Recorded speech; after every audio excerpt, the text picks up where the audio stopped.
Hello friend, welcome back to my YouTube channel Jamshedpuriya blogger. और आज की वीडियो में मैं आप सभी को एक बहुत ही इम्पोर्टेंट जानकारी देना चाहता हूं। और ये जानकारी उनके लिए है जो लोग बहरीन कंट्री में जॉब करने आना चाहते हैं। और ये जानकारी उनके लिए इम्पोर्टेंट इसलिए है क्योंकि बहुत से लोगों का मन में ये सवाल रहता है कि मैं जिस देश में काम करने जा रहा हूँ, जॉब करने जा रहा हूँ, वहाँ का खर्चा कितना आता है, यहाँ का लिविंग कॉस्ट क्या होता है। तो चलिए मैं आपको आज की इस वीडियो में पूरी जानकारी दूंगा कि आखिर हम लोग बहरीन में रहते हैं, यहाँ पे हमारा लिविंग कॉस्ट क्या पड़ता है, कितने में हमारा जो खर्चा निकल जाता है। तो मेरे साथ वीडियो के अंत तक ज़रूर बने रहें। साथ ही मैं आप सभी से रिक्वेस्ट करूँगा, जो लोग मेरे चैनल पर नए हैं मेरे चैनल को सब्सक्राइब करना ना भूलें। साथ ही बेल आइकन को ज़रूर दबाएं ताकि मेरी आने वाली हर नई वीडियो की अपडेट आप तक आसानी से पहुँच सके। साथ ही मेरी वीडियो पे लाइक शेयर और कमेंट करना ना भूलें। तो चलिए देर ना करते हुए वीडियो को स्टार्ट करते हैं।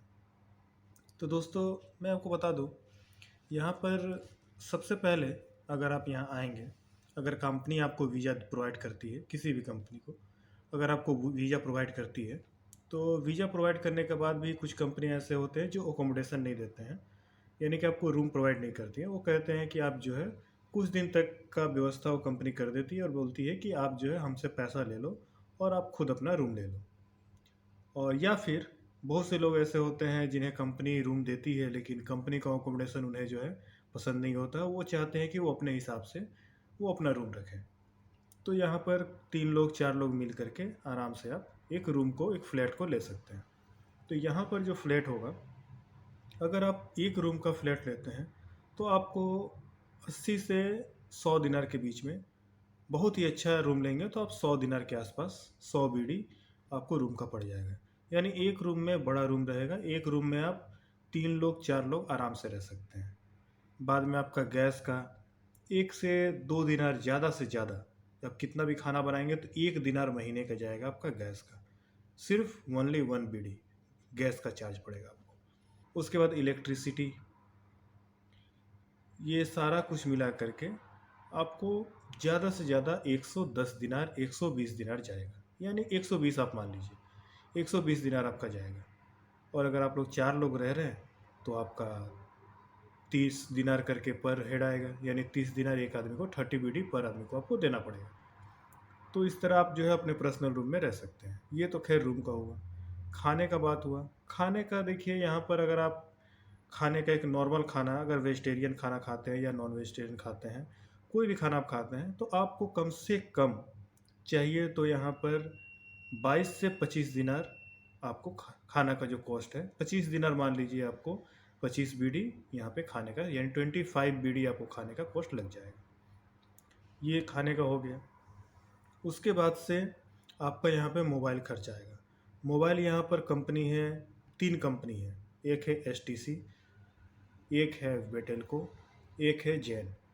तो इसमें से अगर आप कॉलिंग वाले फैसिलिटी का पैकेज लेते हैं, यहाँ पे 2 फैसिलिटी होती है। एक होती है जिसमें आपको सिर्फ इंटरनेट मिलेगा, सिम मिलेगा, इंटरनेट मिलेगा, और कॉलिंग का फैसिलिटी नहीं होगा। कॉलिंग का फैसिलिटी नहीं होगा इन द सेंस कि आप किसी को लोकल डायरेक्ट फ़ोन से फ़ोन नहीं कर सकते हैं।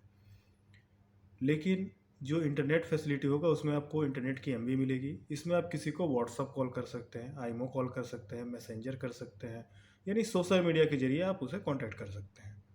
अगर आप डायरेक्ट लेते हैं तो, यानी कि पैकेज वाले जिसमें आप बात करना चाहते हैं, किसी को लोकल कॉल करना चाहते हैं, तो इसमें आपको 9 दिनार के आसपास महीने का रिचार्ज आएगा। ये डायरेक्ट कॉलिंग का मैं बता रहा हूँ। और अगर पैकेज आप लेंगे तो उसमें आपका 7 दिनार के आसपास महीने का आएगा, जो नेट का खर्चा रहता है।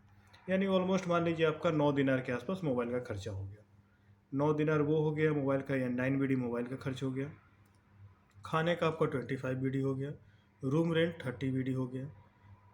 उसके बाद से अगर मान लीजिए, ये तो आपका मोटा मोटा खर्चा हो गया।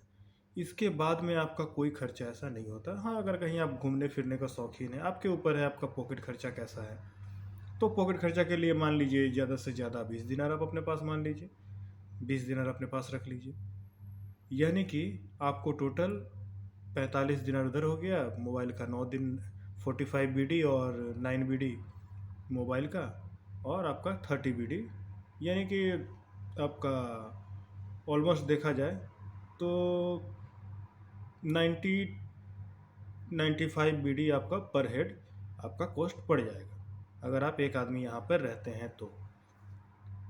ठीक है, अगर कंपनी के रूम में आप नहीं रहते हैं तो।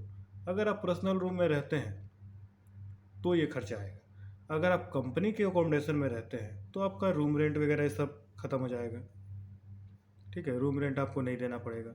बाकी आपको खाने का कॉस्ट 25 BD, मोबाइल आपको एज इट इज़ पे करना पड़ेगा 9 BD का।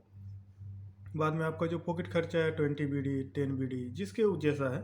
10 BD में भी कोई लोग चलाता है, कोई लोगों का पॉकेट खर्चा बिल्कुल भी नहीं होता है, तो ऐसा होता है। तो इसमें आप जो है एडजस्टमेंट अपने ऊपर कर सकते हैं, यानी कि मिनिमम आपको 40 BD तो चाहिए आपको पॉकेट खर्च, मतलब टोटल आपको यहाँ पे रहने के लिए। अगर कंपनी अकोमोडेशन में आप रहते हैं तो 40 BD आपको लग जाएगा। ठीक है, और दूसरा, अगर आप कंपनी को अकोमोडेशन में नहीं रहते हैं, कंपनी के रूम में नहीं रहना चाहते हैं आप, तो आप जो है बाहर से रूम लेंगे तो उसमें 30 BD आप अलग से इंक्लूड कर लीजिए, जिसमें आपको, अगर आप अलग से रूम लेते हैं तो आपको सब कुछ लेना पड़ेगा। फ्रिज वगैरह भी सब कुछ अपने से लेना पड़ेगा, एसी का मेंटेनेंस भी आपको सब कुछ अपने से करना पड़ेगा। तो देखिए, वो उसमें आपको सैलरी के ऊपर डिपेंड करता है कि आप कितना सैलरी आपका है, उसके हिसाब से आप यहाँ पे खर्च कर सकते हैं। तो आशा करता हूँ आपको ये जानकारी मेरी बहुत अच्छी लगी होगी। मिलते हैं अगले वीडियो में, तब तक के लिए धन्यवाद।